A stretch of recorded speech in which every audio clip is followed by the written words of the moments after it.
My dear viewers, welcome to my channel Shri ji coaching classes. आज हम आपको लाइट रिफ्लेक्शन और रिफ्रैक्शन का क्विक रिवीजन देंगे। इसमें सबसे पहले हम आपको इंट्रोडक्शन देते हैं। प्रकाश एक प्रकार की ऊर्जा होती है, दृष्टि को संवेदना देती है।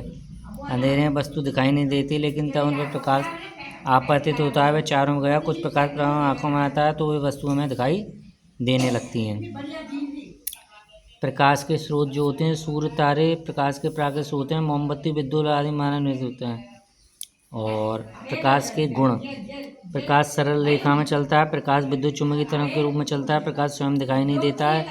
प्रकाश की चाल 3 × 10⁸ मीटर पर सेकंड होती है। प्रकाश पारदर्शी होता है। चमकदार तलों पर प्रकाश का परावर्तन होता है। यदि प्रकाश परावर्तन से दूसरे में हो तो प्रकाश का अपवर्तन होता है।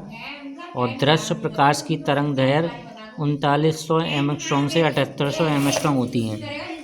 अब प्रकाश का परावर्तन देखिए।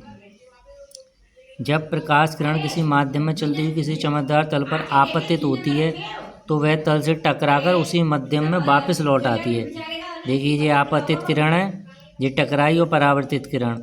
और ये हमने अविलंब इसलिए खींचा है जिससे हमको आपतन और परावर्तन कोण के बारे में पता लग जाए। तो इसी से हमारे 2 नियम बने हैं। प्रथम नियम, आपतन कोण परावर्तन कोण बराबर होते हैं। देखिए, ये आई और हमारा आर बराबर होता है। अगर ये 60 का है तो ये भी 60 का होगा। और द्वितीय नियम, आपतित किरण, दर्पण, बिंदु, अविलंब तीनों एक ही तल में होते हैं। समतल दर्पण द्वारा प्रतिबिंब बनना आभासी सीधा होता है। प्रतिबिंब साइज बराबर होता है और जितनी दूरी पर उतनी बिंब रखता है। तो ये हमारे, इसके बाद हम आपको बता देते हैं आंतरिक पृष्ठ। कभी कभी प्रतिबिंब उल्टा, कभी सीधा दिखाई देता है। प्रतिबिंब सीधा दिखाई देता है। प्रतिबिंब आकार कभी छोटा तो कभी बड़ा दिखाई देता है। प्रतिबिंब हमेशा छोटा होता है। गोलीय दर्पण किसी कांच के खोखले गोले कटे हुए भाग लेते हैं जो एक ताने दिए तो पारे को उस पर लाल रंग का आयरन ऑक्साइड पेंट कर देते हैं। चमकदार तल से प्रकाश का परावर्तन होता है। तो देखिए, ये हमारा दबा हुआ तल है, इसे हम अवतल कहते हैं। यानी कि अगर हमारे इस तरीके से होता है, ये हमारा अवतल है, और पीछे ऐसे कर दें तो ये उत्तल होता है। देखिए, उभरा हुआ तल। दो तरह अवतल दर्पण, इस दर्पण में उत्तल पृष्ठ उभरे हुए पर चांदी की पॉलिश अथवा की जाती है और उत्तल दर्पण में दबे हुए पृष्ठ पर की जाती है। गोलीय दर्पण से संबंधित कुछ बातें देखिए। पी हमारा मुख्य अक्ष होता है, एफ फोकस है, सी वक्रता केंद्र है, जे हमारी एम, और ये हमारा उत्तल दर्पण है, ये अवतल दर्पण है। ये परावर्तक तल होता है, वक्रता त्रिज्या और गोलीय दर्पण के भाग हैं। ये आपकी डेफिनेशन है, इनको आप देखना चाहें देख लेना, ये समझने के लिए बहुत अनिवार्य है। अब मेन चीज़ इसमें ये है, अगर कोई रेखा समांतर जाती है और वो टकराती है तो फोकस से होकर निकल जाती है, और अगर कोई फोकस से जाएगी तो वो समांतर हो जाएगी। और उत्तल दर्पण में देखिए, ये रेखाएं जा रही हैं समांतर रेखाएं, तो ये जाकर फोकस पर मिलती हैं इस पक्ष। तो दर्पण के फोकस दूरी एफ बराबर हमारा रेडियस अपॉन 2 होता है। तो ये आपकी डेफिनेशन है, इनको आप कर लेना क्योंकि इनका हमें बहुत ज़्यादा। गोलीय दर्पण द्वारा प्रतिबिंब बनने के लिए हम आपको इसके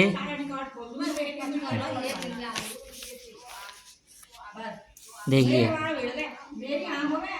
बिंब की स्थिति अनंत, खोपड़ी अगर अनंत पर है तो फोकस पर अत्यधिक छोटा है, इतनी रो वास्तव में उल्टा। तो हम आपको इसके चित्र बनाते रहते हैं। देखिए, ये आपतित किरण जा रही है और ये हमारा फोकस से होकर जा रहा है, और ये आपतित किरण फोकस से जा रहा है। अगर कोई भी किरण सी से जाएगी तो वो सी से ही पास होगी। देखिए, सी से जा रही है और सी से ही पास होगी। तो ये हमारे कुछ रूल हैं, इसके हम आपको चित्र दिखाएंगे। अगर वस्तु अनंत पर है तो फोकस पर, सी से परे है तो एफ तथा, और सी पर है, सी पर बनेगा, सी और एफ के बीच सी से परे, एफ पर है अनंत पर, और पी तथा एफ के बीच है तो दर्पण। बस केवल इसी कंडीशन में हमारा आभासी और सीधा बनता है और समय में वास्तव में उल्टा। तो इसके कैसे हमारे चित्र बनेंगे ये हम आपको या तो इसी वीडियो में बनाएंगे या अगले में बता देंगे।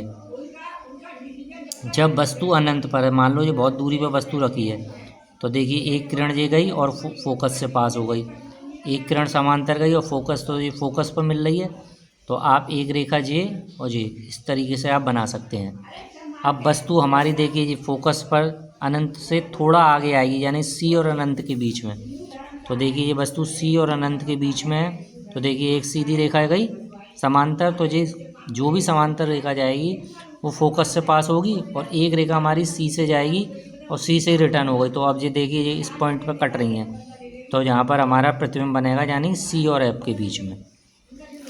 अगर वस्तु मान लो सी पर आ जाती है तो देखिए ये एक किरण गई और ये एफ से पास हो गई, और एक किरण एफ से गुजर रही है और उस ऐसे समांतर हो गई, तो ये दोनों इस पॉइंट पर कट करेंगी। तो इस पर हमारा सी पर ही हमारा प्रतिबिंब बनेगा।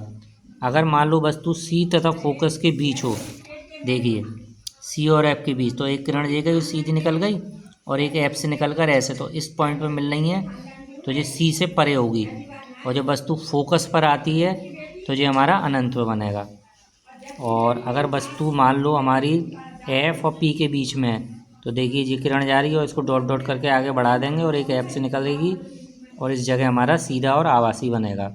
तो इस तरीके से आप इसको लर्न कर सकते हैं। Thank you very much.